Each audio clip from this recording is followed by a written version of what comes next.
I'm here at Our Lady of the Cape Sanctuary, close to Trois-Rivières, Quebec, where a secular institute called the Oblate Missionaries of Mary-Immaculate are celebrating the 60th anniversary of their founding.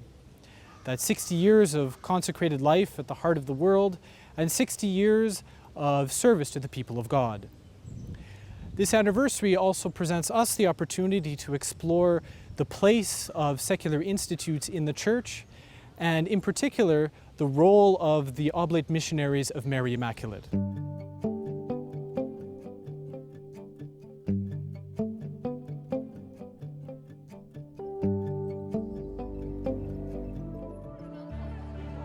It's not every day that people from around the world can gather to celebrate a common life, a common mission. At Our Lady of the Cape, the Oblate Missionaries of Mary-Immaculate did just that. A solemn Mass, a concert, and a festive meal were organized to celebrate and to reflect on their 60 years of service to the Church and to the world. Several members of the Oblate Missionaries of Mary-Immaculate offered us their thoughts on the significance of the celebration, as well as on the work of their institute in different parts of the world. The celebration means, well, we have survived 60 years.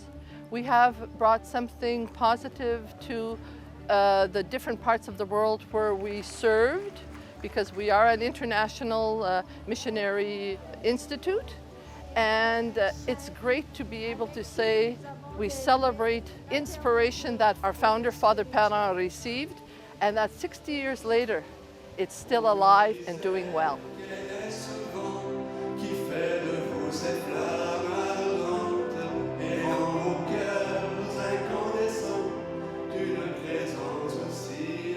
The committee charged of the creation of that song, they collected words, key words. They collected also main ideas, and that was the thread of my song. I saw words on paper, I read ideas, but when I meet the people, it's like the passion comes out, and then the fire picks up, and the idea is not just in the mind, but in the heart. So it makes, it brings a song to birth, the passion and the knowledge. Well, the word mission itself means sent, sent by someone. I give you a mission to go bring this good news, So mission means envoyer, sent out. And at first the oblates, they really spread out very fast, around in different countries of the world. And then that's why they were missionaries from the start. And also missionary here in our country, which is becoming a mission land, as you know. And wherever we work to bring the gospel, we are sent to bring this gospel, and they are especially. Yeah. I know that the spirituality has something to give to the world. And we are hoping that this celebration will also make others aware of our spirituality.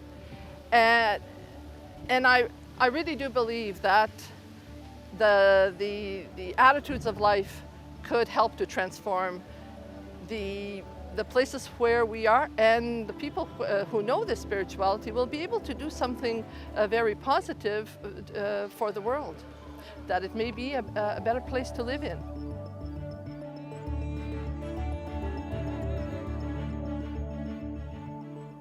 Alors que vous regardez le chemin parcouru au cours de ces 6 premières décennies de votre histoire, vous rencontrez bien des raisons de célébrer la fidélité du Seigneur à votre égard.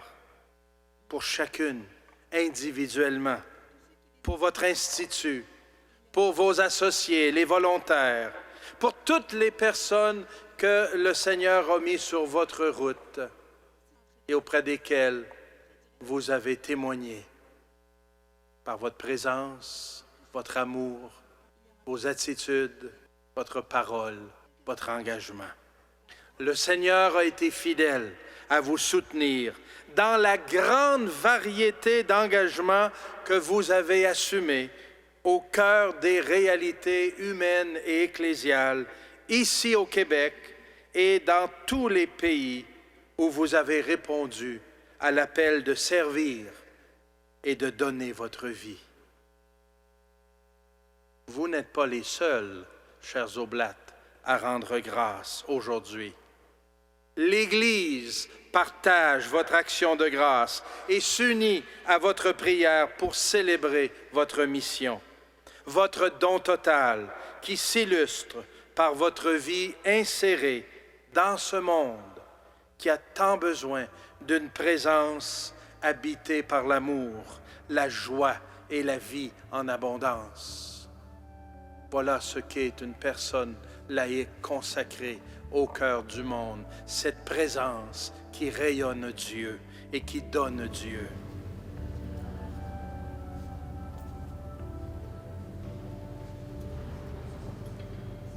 We have the missionary character in our institute. We go all around the world and spread the gospel by living the gospel values among the people. We are on among the people. We are working as the people work. We are living as the people live.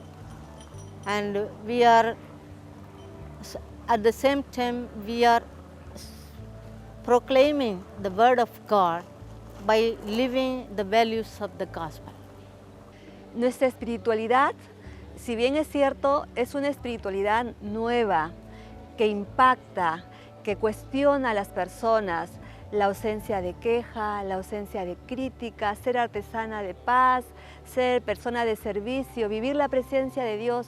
Todo esto motiva a que la persona, el cristiano, tenga una respuesta concreta en medio de los compañeros, en el trabajo, en la familia, pueda llevar este mensaje, esta buena nueva, esta espiritualidad que hace tanto bien a las familias, a la sociedad. The 5 attitudes of life is the way of a happy life. So it's not only for oblates, but it helps all the people around the world. So if we live the presence of God, we can lead a happy life. And also the absence of criticism, absence of complaint, and being of service and being of peace. We are the messengers of peace around the world. Es una riqueza muy grande ver diferentes culturas, diferentes personas, pero todas con el mismo ideal de vivir nuestra vocación en medio del mundo, con nuestras familias, en nuestra profesión, en nuestro trabajo y finalmente poder compartir. Es un acontecimiento trascendental, único y irrepetible, que realmente nos une, nos ayuda a vivir mejor nuestra vocación y vivir la fraternidad. Although the roots stretch back several centuries, it is only in the 20th century that secular institutes were officially recognized within the Catholic Church. These institutes responded to the desire of many people to live the gospel within the ordinary parts of life. The members of these institutes are fully integrated into society in order to transform it from the inside out. They live in ordinary houses and hold jobs just like everyone else. But it is by their fidelity to the gospel that they share Christ's life and message with the world. In order to learn about their history and the services they offer the Church, I spoke with Gabrielle Lachance, a member of the Oblate Missionaries of Mary-Immaculate. Well, a secular institute is groups of men or women, lay, who live in their own environment, work like any other people, live in their home or their apartment. And externally, they are like everybody, but they choose a commitment in the Church towards the world to make a world better, I would say. Mm-hmm. And when were secular institutes founded in the Church? The first idea of a secular institute goes far back to the 16th century with a lady in Italy. Her name was Angela Merisi, who had the idea of grouping some women.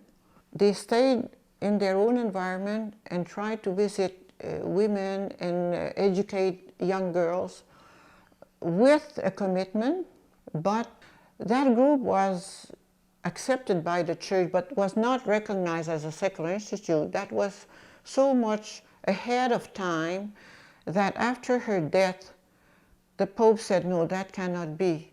4 centuries later, in the 20th century, in the 1930s, something like that, some groups who committed themselves within Catholic Action, they wanted to dedicate their whole life to that work and committed themselves, but there was no way of doing so. So finally they met and tried to convince Pius XII to recognize that way of life.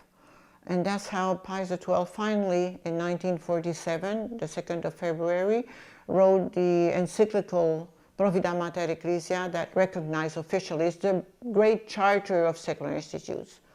That's when we were recognized officially as a group within the church of consecrated people living in the world. That was so new that at that time the Pope had difficulty to, the only model was the congregations, the religious, and he had a little bit of difficulty of differentiating us from them, so much so that he had to write a motu proprio 1 year later, Primo Feliciter, who stressed upon the secularity, the secular way of living that consecrated life. Mm-hmm. So what is your place in the church? What is your purpose in the church? The purpose is really to sanctify the world within, to transform the world within as leaven in the dough, or salt, I would say, salt in the food. Why do we use this symbol is because when you eat your bread, the leaven, you don't see it and you don't taste it. It's the same thing for the salt in the food. And so this is the way that we are doing it. When I work, for example, in a hospital or teach or work in an office, I'm like everybody. But because I want to make it better, I try to find a way of doing so. It is maybe because I want to be of service, or not to be negative, but find solutions to problems, different ways of being. What do you see as the future for secular institutes? The future of secular institute is not so much in number, I would say, because necessarily we cannot be very, very numerous in the church. We are like leaven, not known, of little quantity. So we don't strive on the numbers. We strive on the quality, and we strive on the expertise of the members, I would say, within the church. But of course, we need to reproduce ourselves. We need to grow in a way, but we cannot think that the growth will be like the growth of the active congregations who were working in schools or in hospitals. That we cannot be that way, but we can be more numerous within this sphere of activities to change it from within. But we have to be in arts, we have to be in politics, we have to be everywhere, but in smaller quantity in order to transform these and give them a sense. That's what happens for us. I'm not different from any other who are working there, but I try every day to give a sense to what I will be, an evangelical sense to what I will be doing, to be conscious of that. I'm a Christian first. I'm a Christian like every other Christian. I'm not different from them. And next to me, there's a mother or a father who live their Christian values as much as I do, except that I try to make it my mission.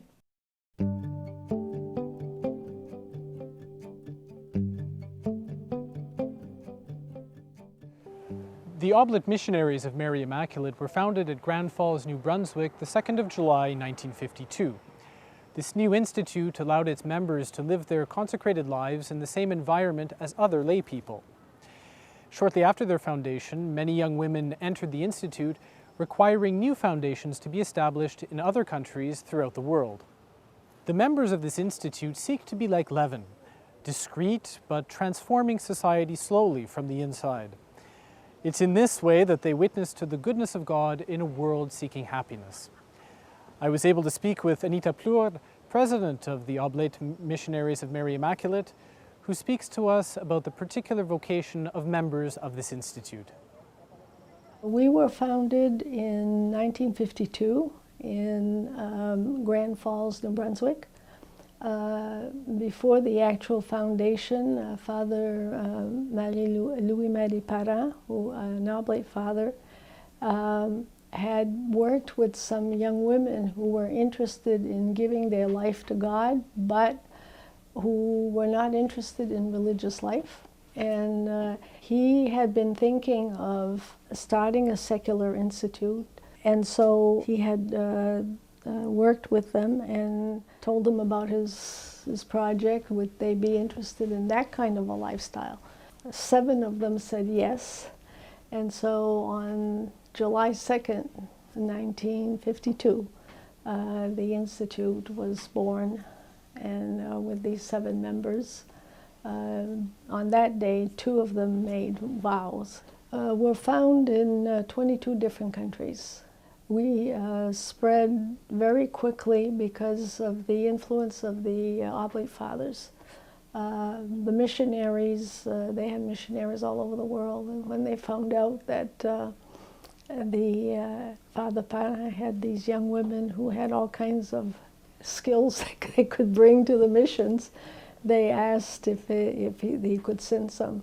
And so within the first year, the first ones outside of North America went to Chile. And then we spread in different countries in Latin America, in Asia, Europe, even in Africa at the time, yeah. So right now we're in 22 different countries. And could you explain to us a bit the 5 attitudes or the 5 fundamental points of your life? The 5 basic attitudes are presence of God, and that means being present to God and also being aware that God is present to us. And that is in the everyday life. And then the second one is not to criticize negatively, and especially people, and that is to make us very positive in interacting with people. People sense that we don't judge them, and so we become very approachable with different people, you know. The third one is not to complain. Which is not easy to do. No, and that has to do with events rather than with people. So to accept the things we can't change and to work for the things that we can change. Fourth attitude is service, and how, and again here it's not being just a welcome mat, you know, because the service requires that we discern where is God asking me to serve. Okay, there are times when it's a spontaneous reaction because the need is right there, obviously. But for other times you have to think about, well, you know, how best can I serve, especially in certain turning points in our lives. And then the last one is to be a people of peace, peacemakers. And I think we can do that because of the other attitudes.